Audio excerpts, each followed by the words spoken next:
This is the thermal printhead. So assuming in our earlier video you identify that the culprit is magenta, and then you check the embedded web server, go to all pages and see one of them has a lot of nozzles missing. You pull the printhead. This happens to be a yellow and magenta printhead. What I'm going to do next, it depends on the life of the printhead and whether I think I can salvage it. For the most part, you don't need to touch or have anything to do with the printheads. They're self-maintaining. We have a maintenance station, it has a capping station, it has a cleaning station. These are kept nice and clean. But let's say something gets on here, I don't know, a thread, a piece of paper, something while it was printing sort of is obstructing the printhead. What I'll do is I'll take, let's say the printhead has 2,000 milliliters through it. It's just past warranty, but it's not quite as long as we would expect it to last. And the banding I'm seeing is very slight.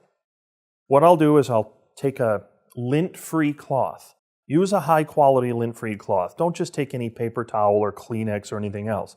You don't want to put something on here that's not in here now. So a good lint-free cloth. You can buy them on Amazon. Type in lint-free cloth. Well, I searched around through our engineering team, and what they're recommending is distilled water. So get a good lint-free cloth. I'll usually use a few of them, and I get it nice and wet. And I blot this real gently. And then I kind of clean up. Sometimes it'll have gunk around it and get it cleaned up. And what I'm trying to do is just to see if I can recover this by doing sort of a manual cleaning. Lint-free cloth, very gentle, distilled water. That's all you need. These are water-based printheads. Water will clean whatever's on there off. In an extreme situation, I might blot it and try it, or I'll blot it, get it nice and clean, and then get another one, and then kind of very gently go down the length of the printhead. If I feel like I'm going to end up throwing it away anyway, I might be able to salvage it. I've certainly been able to salvage a few that way that were pretty bad.